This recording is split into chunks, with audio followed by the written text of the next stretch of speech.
주천기의 천기 누설. 네, 반갑습니다. 안녕하세요. CK 성모안과 대표원장 주천기입니다. 안녕하세요. 이인영 아나운서입니다. 자, 오늘 고민 사연 만나보도록 하겠습니다. 자, 안경 도수가 -7 정도 되는 고도근시입니다. 그러니까 안경은 불편하고 렌즈는 귀찮아서 시력 교정술을 생각하고 있는데 알아보니까 라식도 있고 라섹도 있고 스마일 수술 이렇게 세 가지가 있다고 하거든요. 근데 이게 저처럼 눈이 많이 나쁜 사람, 그러니까 고도근시도 수술이 다 가능한가요? 라는 제목입니다. 그러니까 고도근시라고 하면 굉장히 눈이 나쁜 사람을 얘기하는 건데 어느 정도 얘기를 할 수 있어요? 보통 6디옵터 넘어가는 근시를 고도근시라고 얘기합니다. 그러니까 지금 -7이라고 하면 더 많이 그렇죠. 나쁜 편이네요. 네. 자, 라식부터 한번 살펴보도록 하겠습니다. 이게 시력 교정이 가능할까요, 라식으로? 사실은 이분이 이제 질문하는 것은 이제 굴절의 이상 정도가 네. 7디옵터라는 건데요. 네네네. 거기에 더 중요한 팩터는 이 각막의 두께가 어느 정도 되느냐입니다. 그래서 7디옵터, 아니 8디옵터도 각막 두께가 충분하다면 네네. 우리가 모든 것을 다 절개하고 나서 이 두께가 300 마이크론 이상이 된다면 뭐 가능하다고 얘기할 수 있겠습니다. 그러니까 고도근시나 뭐 난시나 눈이 나쁘다고 그런 수술이 되고 안 되고보다는 예. 각막의 두께가 좀 얇고 두껍고. 그렇죠. 그 환자의 그 각막 두께가 굉장히 중요한데요. 네. 라식 같은 경우는 이제 각막 절편을 만들고 네. 그래서 마치 회 뜨듯이 우리가 각막 절편을 옆으로 각막 굴절에 따라서 이게 커베이처에 따라서 우리가 각막 절편을 만들거든요. 그 다음에 제낀 다음에 엑스머 레이저로 네. 우리가 평평하게 만들어주고 다시 덮어주는 것이 되겠는데 이 각막 절편은 보통 90 마이크론 이상을 만들 수가 있습니다. 굉장히 얇게 만들 수가 있기 때문에 만약에 각막 두께가 충분하다면 네. -7디옵터도 우리가 라식을 통해서 굴절 교정이 가능합니다. 그러니까 그러면 좀 반대로 생각해 보면 좀 어떤 눈에 충격이 있으면 좀 위험할 수도 있잖아요. 근데 그 이제 수술이 다 끝나고 나서 네. 이 각막 절편을 다시 이제 덮어주는 것이죠. 네네네네. 이 덮어줬을 때 꼬매는 힘이 하나도 없습니다. 그냥 저절로 아물기 때문에 붙어 있어야 붙어 있는데 이것이 이제 그 위에 상피가 덮게 돼서 나중에 보통 이렇게 문지르는 정도는 괜찮은데 우리가 뭐 수영을 하다가 옆에 누가 쳤다든가 네네네. 아니면 뭐 조기 축구할 때 축구공을 해서 눈을 맞았다든가 이런 우리가 예기치 못한 힘에 의해서는 그 각막 절편이 언제든지 이렇게 비껴나갈 수가 있어요. 그러니까 좀 신체 활동이 많은 분들에게는 사실 라식 조금 위험할 수도 있겠네요. 예, 그렇죠. 그러면 라섹은 어떻습니까? 고도근시인 사람은 라섹 괜찮을까요? 라섹은 이제 굉장히 각막 표면하는 거기 때문에 네. 이제 두께는 많이 남길 수가 있습니다. 근데 그거의 단점은 뭐냐면 이 7디옵터, 8디옵터 이렇게 넘어가게 되면 네네. 깎는 양이 굉장히 많아지게 됩니다. 그렇겠네요. 많아지게 되면 그때 그 다음에 혼탁이 생길 수가 있습니다. 특히 라섹 수술하고 나서는 시력 회복이 약 한 달에 걸쳐서 서서히 일어나는데 그 이후에도 네. 2달 내지 3달 동안은 직사광선이라든가 이런 것을 피해야 됩니다. 네. 이런 것 때문에 혼탁이 생길 수가 있는데 이 혼탁은 저도근시, 보통근시 이런 것보다는 고도근시에서 더 많이 생기는 것으로 되어 있습니다.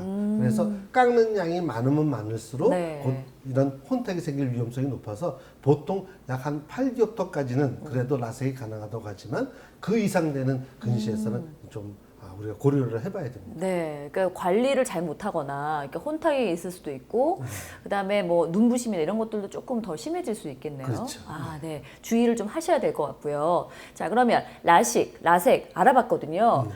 이 수술 후에 좀 부작용이라고 하면 어떤 게 있을 수 있을까요? 그러니까 라식과 라섹의 이제 부작용 종류가 다른데요. 네. 이제 라식은 각막의 이 실질 부분을 좀 밑에 부분을 우리가 절삭하는 것이기 때문에 네. 남는 양이 작을 수가 있어서 나중에 각막 돌출증이라든가 생길 수가 있고 아까도 말씀드렸다시피 뭐 이렇게 누구한테 부닥쳤다든가 이런 하면서 좀 어긋날 수가 있다는 네네네. 거 이런 것 그다음에 안구건조증이 좀 심할 수가 있다는 것이 좀 단점이 될 수가 있겠고 예. 라섹 수술은 굉장히 뭐 외상이라든가 이런 데는 굉장히 견디기가 굉장히 좋지만 뭐 혼탁이 온다든가 또 통증이 약간 오래가서 빨리 뭐 일상생활에 복귀해야 되는 분들은 조금 네. 불편할 수가 있겠습니다. 예. 자, 그러면 스마일 라식에 대해서도 좀 알아봐야 될 것 같아요. 네. 근데 말씀해 주셨잖아요. 스마일 라식 같은 게 이제 각막 표면을 조금 절개하는 거라 좀 부담스럽지 않게 할 수 있지 않을까라는 생각도 드는데 근데 사실은 고도 근신 어때요? 네, 사실은 뭐 이 각막